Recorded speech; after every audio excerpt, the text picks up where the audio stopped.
नमस्कार, मैं शंभू कुमार सिंह और आप देख रहे हैं नेशनल दस्तक। मेरे हाथ में दो मोबाइल हैं। एक मोबाइल को आप टीवी समझिए और एक मोबाइल को नेशनल दस्तक समझिए।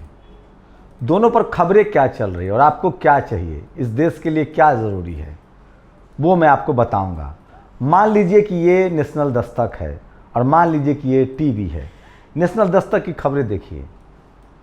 ज्ञान वापी मस्जिद को लेकर दिल्ली यूनिवर्सिटी के हिंदू कॉलेज के एक प्रोफेसर हैं डॉक्टर रतन लाल, शेड्यूल कास्ट से आते हैं। उन्होंने एक पोस्ट लिखा, उसके बाद उनको जान से मारने की धमकी दी जा रही है।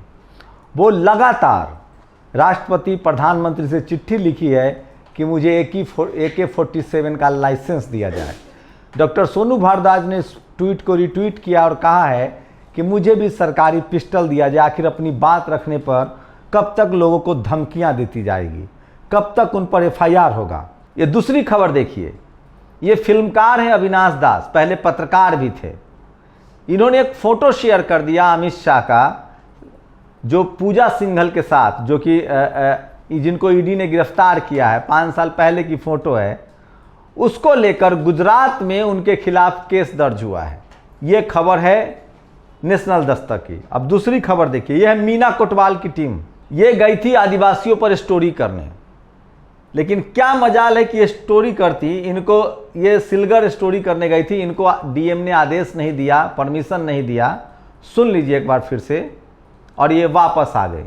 पिछले साल 17 मई को 3 आदिवासियों की CRPF द्वारा जो है हत्या कर दी गई थी और एक महिला जो प्रेग्नेंट थी उसको वो जो है भगदड़ में ख़त्म हो गई थी। और उसी का जो बरसी है, 1 साल की बरसी बनाई जा रही है। सिलगैर में आंदोलन किया जा रहा है आदिवासियों द्वारा, उसी को हम लोग कवर करने जा रहे थे, लेकिन CRPF ने हमें जाने नहीं दिया। उसकी परमिशन के लिए हम लोग कलेक्टर ऑफिस भी आए। हमारे पीछे कलेक्टर ऑफिस है, लेकिन कलेक्टर से हमने पूछा और उन्होंने मतलब हमसे मिले बिना ही वो चले गए। और दूसरे विंडो में जो आप देख रहे हैं वो टीवी अखबार की खबर है कि ज्ञान वापी मस्जिद में क्या मिला है, शिवलिंग मिला है। सर्वे में शिवलिंग मिला है। उस पर लोग क्या प्रतिक्रिया दे रहे हैं वो भी बताऊंगा, लेकिन पहले नेशनल दस्तक के लिए क्या जरूरी खबरें हैं वो देख लीजिए और टीवी क्या दिखा रहा है वो भी देखिए। तो ये मीना कोटवाल का आपने वीडियो देखा। अगला नेशनल दस्तक के लिए क्या खबर है सो सोचिए। 24 साल बाद महंगाई के सारे रिकॉर्ड ध्वस्त हो गए। 1998 के बाद पहली बार थोक महंगाई दर 15% के पार है। उससे भी भयानक खबर देखिए। यह बेहद दुर्भाग्यपूर्ण है कि रेलवे ने बीते 6 वर्ष में लगभग 27,000 पद ग्रुप C और ग्रुप D के समाप्त कर दिए हैं। यह खबर है कि नहीं, ये खबर देखिए। मुरैना का है। केंद्रीय मंत्री से एक मिलने जा रहा था शख्स, उसके साथ बदसलूकी हुई है। केंद्रीय मंत्री ने उनकी बात नहीं सुनी। एक देश का संपूर्ण विफल होना। श्रीलंका में विदेशी मुद्रा भंडार खत्म हो गया है, पेट्रोल खत्म हो गया है, खाना खत्म हो गया है, क्योंकि 2 दशक से वहां मजबूत सरकार चल रही थी। हिमांशु की एक खबर देखिए जो नेशनल दस्तक के लिए मुझे लगता है जरूरी है। 47 लाख लोगों की कोरोना में मौत हो गई। कौन होगा उसका जवाबदेह? कौन लेगा उसकी जिम्मेदारी? किसकी जवाबदेही है? और सरकार ने आंकड़े क्यों छुपाया? टीवी अखबार शिवलिंग पर बना हुआ है। नेशनल दस्तक की एक और खबर देखिए। Cement Adani, road Adani, airport Adani, port Adani, coal power Adani, agriculture Adani. TV अखबार पर ज्ञान वापी में शिवलिंग मिला। अब सबसे दर्दनाक खबर देखिए। मैं बार बार कहता हूं, पूजा विश्वकर्मा है, ये एंकर है मध्य प्रदेश से। इनको ट्विटर पर आप लोग फॉलो कीजिए। मैं फिर कह रहा हूं, इस देश में SC ST OBC माइनॉरिटी का दर्द SC ST OBC माइनॉरिटी बताएगा। सोचिए, आप ही के देश में, जिस देश में टीवी अखबार में शिवलिंग की खबर चल रही है, ये सच्चाई मध्य प्रदेश के कटनी जिले की है। एक महिला देखिए किस तरह से पीने के पानी के लिए संघर्ष कर रही है, लेकिन ये टीवी अखबार आपको नहीं दिखाएगा। ये सिर्फ और सिर्फ आपको नेशनल दस्तक दिखाएगा। तो ये थी नेशनल दस्तक की खबरें। अब मैं चाहता हूं कि उसी मुंह से आपको टीवी अखबार की खबरें दिखा दूं, ताकि आप ये ना कहें कि मैं कुछ छुपा रहा हूं, कोई बेईमानी कर रहा हूं। और टीवी अखबार की क्या खबरें हैं ये देखिए। शम्स परवेज काश्मी। वाराणसी कोर्ट ने ज्ञान वापी मस्जिद के सर्वे की जिम्मेदारी जिन लोगों को सौंपी थी, उनकी रिपोर्ट और वीडियो देखे बगैर ही बजू खान को सील कर दिया गया। सोचिए, जो पानी का फव्वारा है उसको शिवलिंग कहा जा रहा है। कल उदित राज एक चैनल पर गए थे। उन्होंने कहा कि इस देश के तमाम मंदिर और मस्जिद की खुदाई हो जाए, अगर बुद्ध की मूर्तियां निकली तो वहां बुद्ध होगा, जहाँ मंदिर निकलेंगे वहाँ मंदिर रहेगा, भगवान निकलेंगे। जहाँ मस्जिद के सम्मान निकलेंगे वहाँ मस्जिद रहेगा। अगर खुदाई करवाना है तो सब जगह खुदाई करवा लीजिए। लेकिन क्या मजाल है कि उदित राज जी को टेलीविजन से ही हटा दिया गया। अच्छा सोचिए, सर्वे जो हुआ है उसमें जाकिर अली त्यागी ने ट्वीट किया है, वाराणसी के डीएम कौशल राज शर्मा ने कहा कि ज्ञानवापी में तालाब खाली होने के बाद प्रकट हुआ शिवलिंग। इस डीएम को जानता हूं, 2013 के मुजफ्फरनगर दंगे में 63 लोग मारे गए, 50 मृतक मुस्लिम थे। कौशल राज उस वक्त वहां डीएम था, प्रशासन की तरफ से मदद नहीं मिली तो डीएम ने 50,000 मुस्लिमों ने पलायन किया था। ये सोशल मीडिया है साहब, कुछ छुपता नहीं है, आप छुपा नहीं सकते हैं। टीवी पर जो अखबार चल रहा है वो मैं आपको दिखा रहा हूँ। ये देखिए, ये वो तस्वीर है। देश और दुनिया के तमाम मस्जिदों में इस तरह के लगाए गए हैं फव्वारे, जहां लोग वजू करते हैं उसको। 2024 तक चुनाव तक ये बस खुदाई करेंगे, इसके बाद आप पकौड़े तलेंगे, रॉन्ग नंबर समझ लो। राहुल गांधी ने कहा है जनता के मुद्दे महंगाई, बीजेपी के मुद्दे दंगा तानाशाही। ये देखिए, ओवैसी दुनिया चांद पर पानी ढूंढ रही है, भारत शिवलिंग ढूंढ रहा है, श्याम मीरा सिंह ने तंज किया है। खैर, कांग्रेस के प्रमोद कृष्णन ने कह दिया है कि कुतुब मीनार और ताजमहल को हिंदुओं के हवाले कर देना चाहिए। कांग्रेस का ये स्टैंड है, बताना चाहिए। और जिसे वो फवारा शिवलिंग लग रहा है वो जाकर इस वीडियो को देखिए, साथ ही कुछ इंजीनियरिंग के बारे में पढ़िए। आपको एक सोशल मीडिया पर वायरल हो रहा है, अमेरिका में बहुत पहले एक ट्रैफिक पिलर को हटाया गया, डिस्प्लेस किया गया, उसको भी शिवलिंग मान के पूजा की गई। आस्था का सवाल है, आस्था पर सवाल नहीं।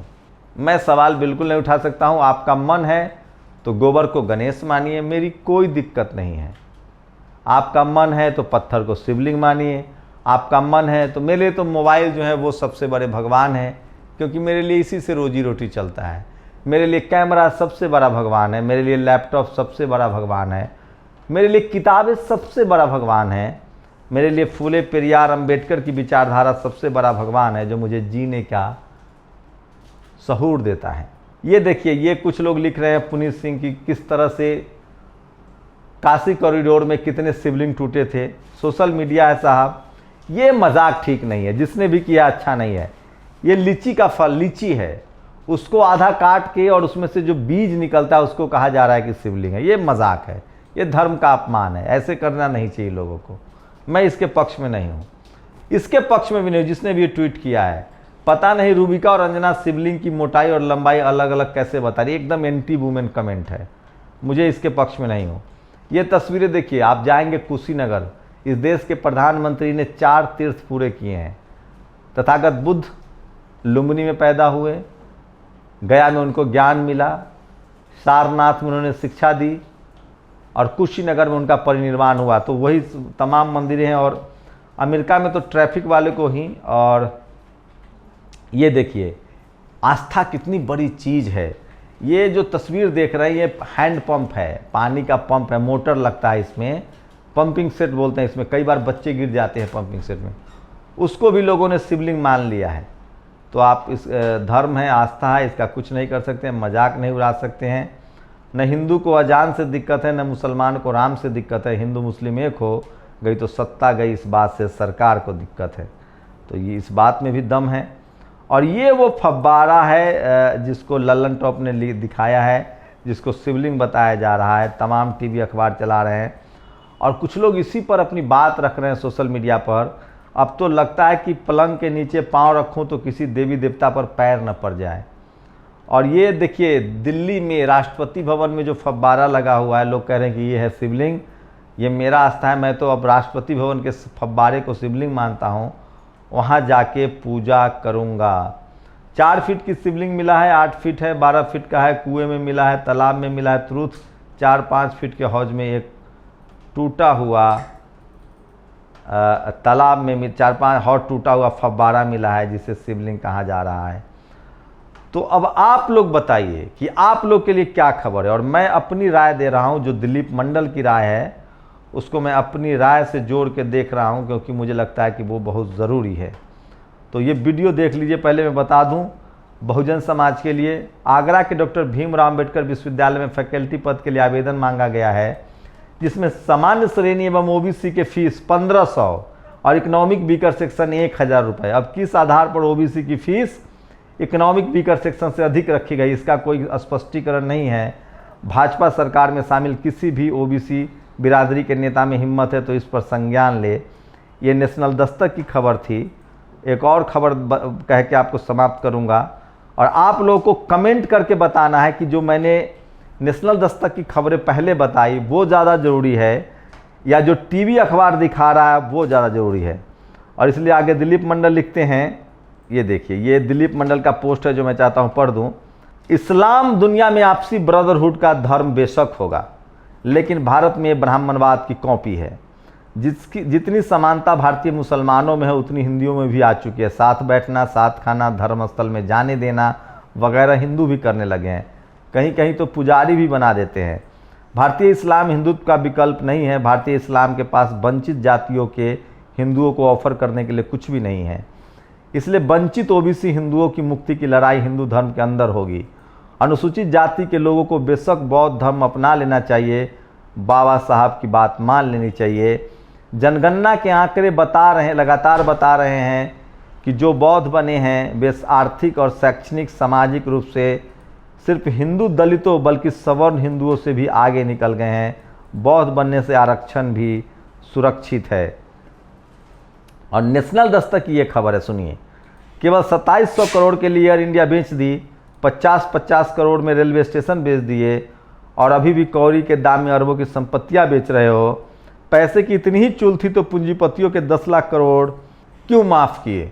आप बताइए, जो मैंने नेशनल दस्तक के नाम से खबरें बताई वो ज़्यादा ज़रूरी है या जो टीवी अखबार आपको दिखा रहा है वो ज़्यादा ज़रूरी है?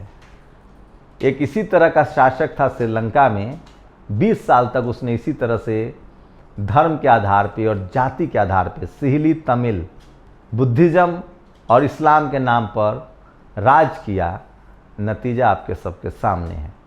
आपकी प्रतिक्रिया बहुत ज़रूरी है। शुक्रिया। नेशनल दस्तक की आपसे गुजारिश है कि अगर इसको बचाना चाहते हैं तो नेशनल दस्तक को सब्सक्राइब करने के लिए रेड कलर के सब्सक्राइब बटन को दबाएं, फिर बेल आइकन की घंटी दबाएं। नेशनल दस्तक को बचाने के लिए बहुत ज़रूरी है कि हर खबर को शेयर करें, लाइक करें, कमेंट जरूर करें।